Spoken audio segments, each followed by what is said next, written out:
Hey everybody, this is Chad with Battle Hardened Security Training. Here to talk to you about CISSP Domain 1 Security and Risk Management.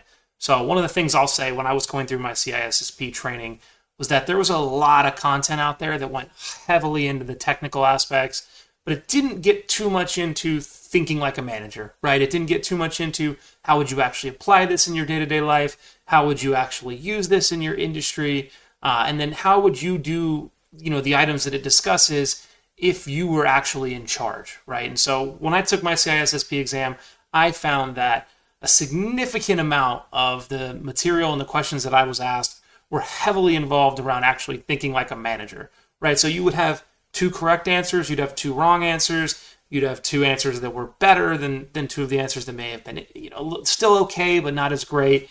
And you had to actually be able to piece together, if you were in the management situation here, what would you do, right? And so my idea with this CISSP training course is to really go into thinking like a manager and doing everything kind of the way I do it in my daily life, right? All right, so jumping into the CIA triangle. I'd be remiss if I didn't kind of cover everything that's involved in the CIA triangle. This isn't necessarily part of Domain 1 specifically, but it's definitely part of all CISSP domains and really comes down to the core of what we're doing, right? Us as security professionals, what are we trying to accomplish, right? Obviously, stop the bad guys, make sure that things work for the people that it should work for. But that all falls into 3 key categories, right? So that's confidentiality, integrity, and availability. So think of confidentiality as ensuring that information is accessed only by the individuals that it's supposed to be accessed by, right? Think keeping your confidential items confidential, to use the word in a sentence, right? Integrity, that's focusing on the accuracy and reliability of the data, right? So making sure that what you're reading is actually correct and that you can trust that it's correct, right? Availability, making sure that the items that we're keeping confidential and we're maintaining integrity on, making sure that they're actually available when we need them to be available, right? It doesn't do us any good if we have all the information in the world and it's secured as strongly as possible, it's in a vault somewhere, but we can't ever get to it. So what is it doing, right?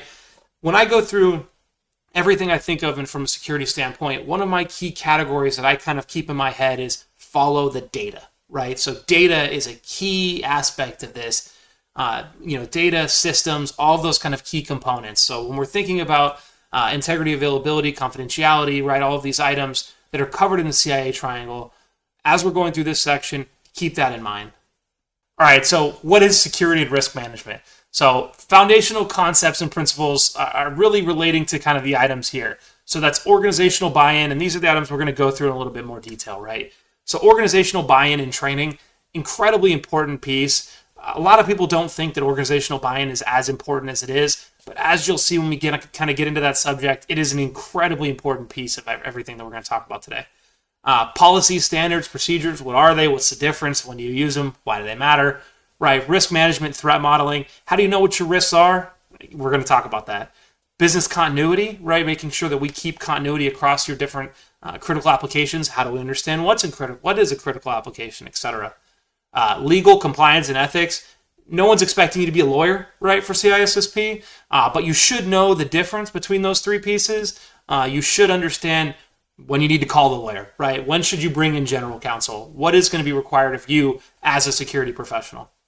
And then vendor risk management, right? We are deep into this world of kind of third-party vendors, cloud apps, cloud systems, kind of replacing these on-prem systems and these in-house applications and services that we used to do in business, right? So with third-party vendors comes third-party vendor risk. How do we manage that?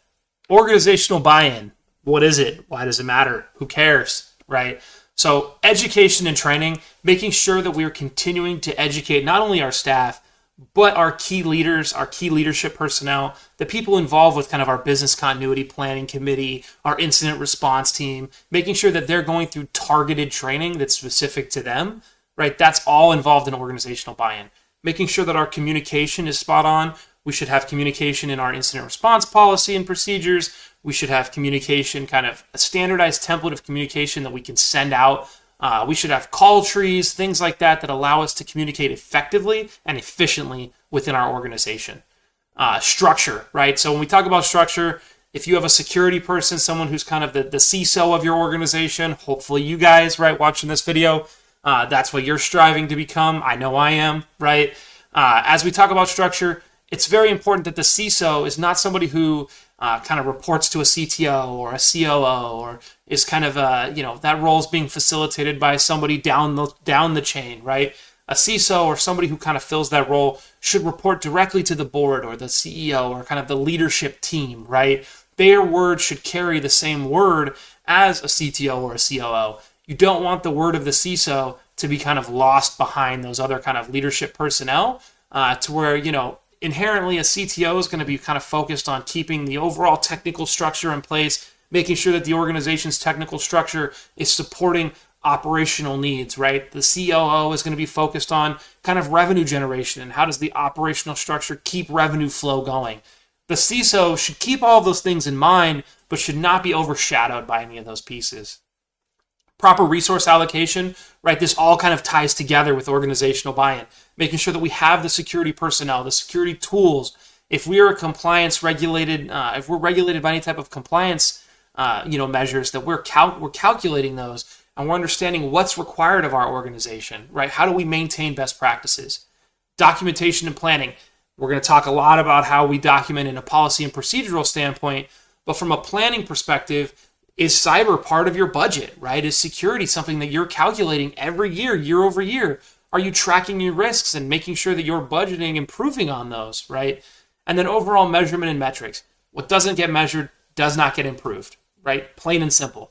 So if we're not tracking our metrics, how do we know that we're going to continue to improve? We're not. So that's definitely a critical role of this domain.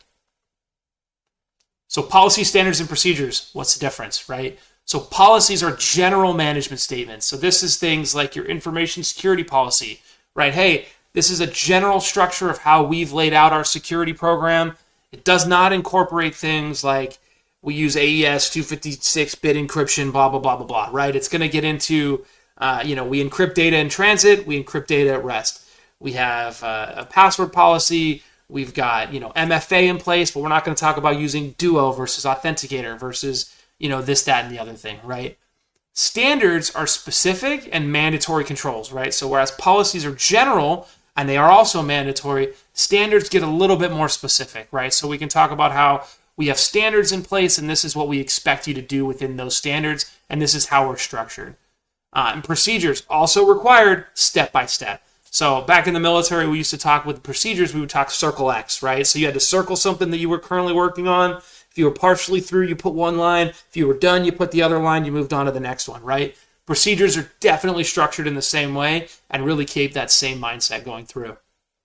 Guidelines. So now we're in kind of the no longer required, but recommended, right? And so these are recommendations and best practices. So when we talk about guidelines, we're talking about, hey, these are the things that you should do whenever possible, but if you can't do for some reason, that's okay as well. And some organizations will have guidelines in place that, say, hey, you are expected to operate within these guidelines. If you're going to defer from these guidelines for any reason, this is the process of doing so, right? And so that's where they'll differ from procedures and standards a little bit, but they'll kind of give you that leeway, but also let you know that it is definitely something that's strongly recommended. Baselines, those are uniform approaches towards implementation. So incredible baselines can be found online for ISO, for NIST. Definitely some great baselines for if you're using any of your different applications, right? Microsoft, Google Cloud, AWS. There's baseline configurations in there. Kind of think of it as like the golden disk image that people used to have right back in the day for their endpoints, right? We've kind of gone towards baseline configurations, which allow us to definitely scale more so than imaging devices. But think of this like, your Intune baseline, right? For Microsoft, your security policy baseline for Microsoft, things like that. Definitely a good starting point. And if you're just getting established and kind of configuring your organization's security policies and baselines, definitely take some of those baseline approaches and then tailor those to your organization and how it best suits you.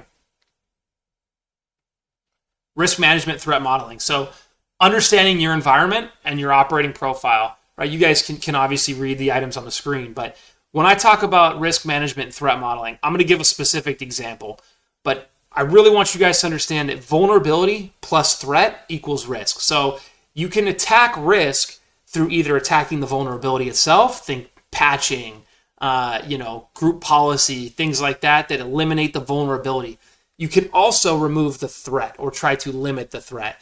Now, you're never going to get rid of risk completely, but you definitely can help to reduce it, right? And so there's obviously multiple ways to reduce threat.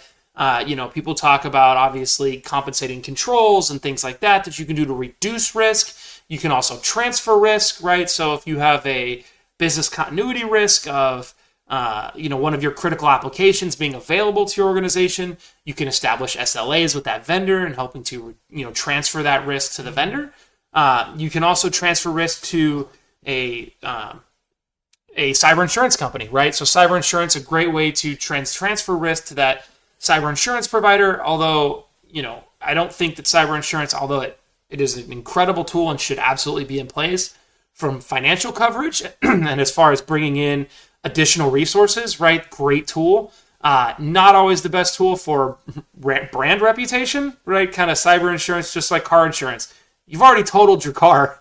It's going to help pay for fixing it, but you totaled your car, right? So think of cyber insurance as the same thing, right? You had a breach, great. It's going to help you recover, but you still had a breach. So I am a great fan of that as a compensating control and something that should be in place. However, it's not a predominantly it's not a control that's predominantly designed to prevent risk. It's not a preventative control, right? So break down your environment to its core, conduct those security assessments, and then find out what threats and vulnerabilities pertain to your organization and how you can mitigate those. So I'll give an example, right? And this is where understanding vulnerability and threat is key. I had an organization that was using shared mailboxes, or shared user accounts, rather, right? So shared user accounts, always kind of a big no-no, right? But they had a legitimate business need with contractors that they needed to use this shared account from a licensing perspective and overall usability perspective. It just made sense to their business and their operation. So they did go through the standard things that you'd expect, right? They limited access. That account couldn't be used for anything. It was only, could be logged in by XYZ IP address, things like that, right? The things that you'd kind of expect from that baseline security control perspective to be in place. Great. One of the things that it didn't cover was that shared account could be phished, right? So it's open to the outside world, right? It can receive emails just like everybody else. And your overall ownership of that account is significantly minimized because there's not one user. There's no traceability. You can't kind of recall who was using that account on February the 13th at 4 p.m., right? Nobody knows. Who cares, right? So there's no real kind of ownership. And then the contractor aspect adds to it that they're not going to care as much about completing phishing awareness simulations and training, etc. And in fact, this shared account fell for a phishing awareness simulation, and which kind of proves the point that this account can easily be phished, right? And so kind of the client said, well, it's okay, I guess, if it does get phished. That's not the end of the world, obviously not great, but even if that account is compromised, it doesn't have access to anything. So kind of, no harm, no foul, right? Which is okay, that's a fair assumption. But the thing that doesn't take into account is, hey, this organization has all these email, filtering tools, firewalls, things like that in place that help to prevent the phishing from even coming through in the first place. Well, if this account is compromised, what it does is it then gives you a launching point to the rest of the internal domain that is now going to bypass all of those external filtering tools, right? Because this account, is an internal account, right? It's perfectly capable of emailing everybody else internally, and it's not going to get filtered, right? So what do we do about it, right? They still needed to be able to log into it. Well, this is where we've determined that, hey, the vulnerability still exists, but let's attack the threat, right? The vulnerability of this shared account, we can't get rid of the vulnerability here. So let's get rid of the threat or try to minimize the threat. So what did we do? We took a look and we said, hey, does this account actually need to receive emails from the external world, right? This is an account that's used more like a service account. So why don't we get rid of its ability to email externally and receive emails externally? They did still have a need for that account to be able to email internally, but we were actually able to cut off external communication from that account, thereby effectively significantly reducing the threat of a phishing attack, right? Which then takes a huge reduction into the overall risk.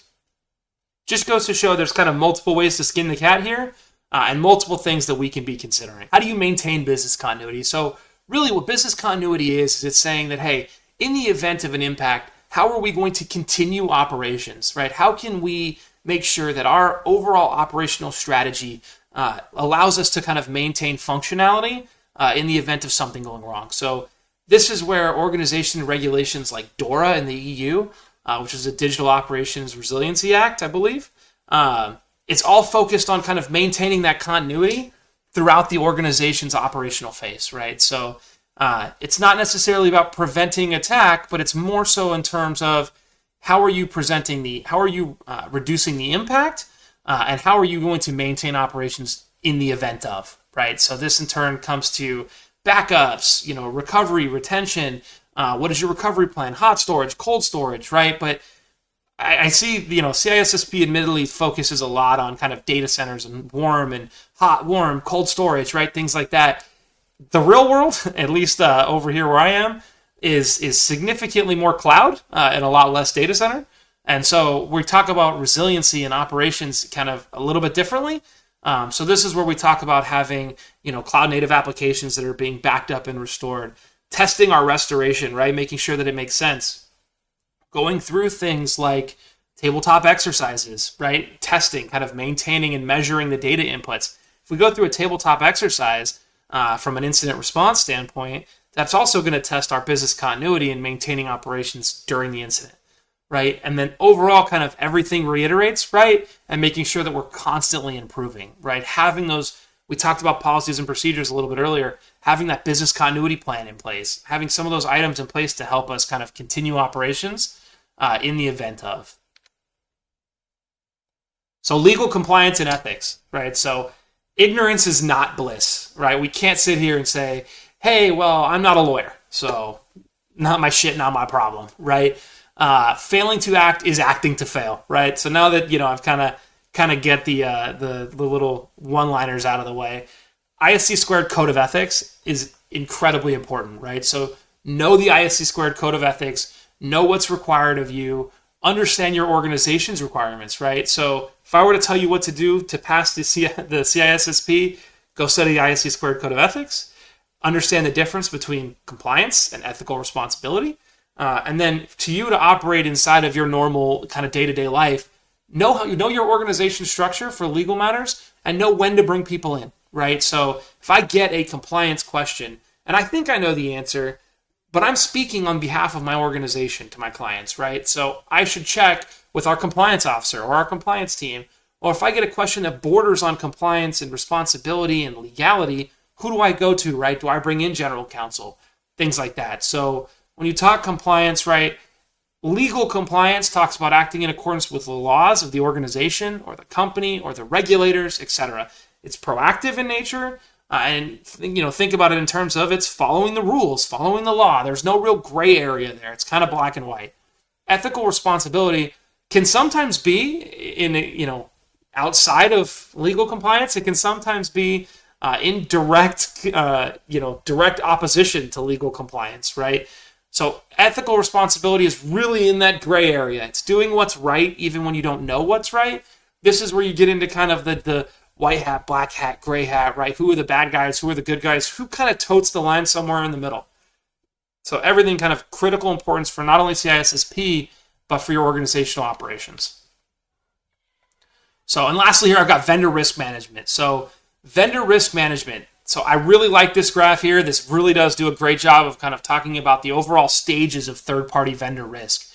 So when you identify a vendor, right now I'm going through an onboarding and I say, hey, I know I need a vendor. I've got this need. I've got this business need. I don't know exactly what I need yet, but I know that this is a pain point for me and I want to bring in a third party to help with that. It might be payroll, healthcare, front end, back end, whatever. It doesn't really matter.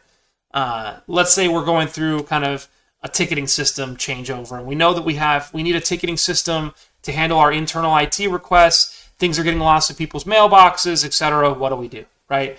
So we're going to kind of open a rec to the world, right? We're going to kind of go through and say, hey, IT manager, hey, security manager, this is the need. We need to kind of get somebody in place to help us do this, right?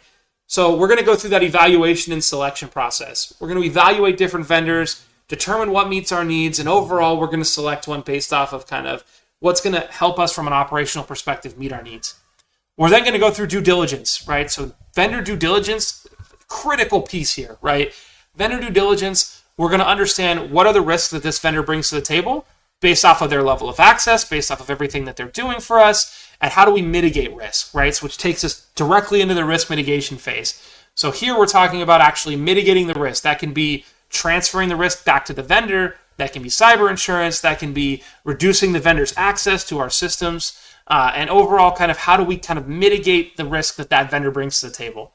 We're then going to go through the procurement contracting process, right? Different for every organization. Some organizations, it seems, takes forever. Some organizations are a bit quicker, right? And then you go to that onboarding phase, right? During that onboarding phase, you're making sure that everybody who needs access has access. Access control is going to play a really critical piece here. And then we're going to transition to ongoing monitoring, making sure that that vendor is doing everything they're supposed to be doing and that we are getting everything out of that vendor that we need to, right? And that overall, everything's in a good place. That can be continuing your due diligence, right? If it's a critical vendor, doing due diligence annually, making sure if that vendor has suffered any security incidents, breaches, etc., that the risks of those kind of continuing to happen has been mitigated. Things like that. Certain password managers come to mind. And ultimately, all good things must come to an end.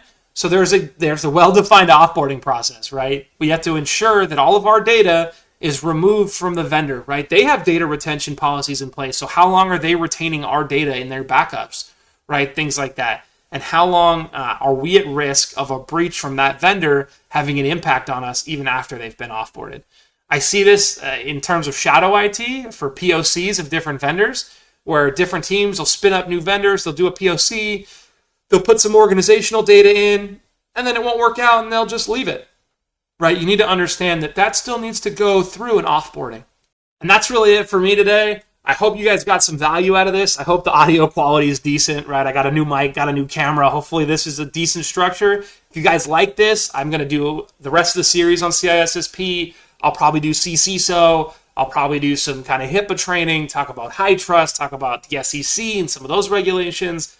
If there's anything that anyone's interested in kind of getting to see, definitely let me know in the comments. Totally new to this whole YouTube thing, so I don't know if this is great, if this is terrible, just let me know. I'll either adjust or I'll quit and go cry in a corner, but that's fine. Thanks, everybody. Have a great day.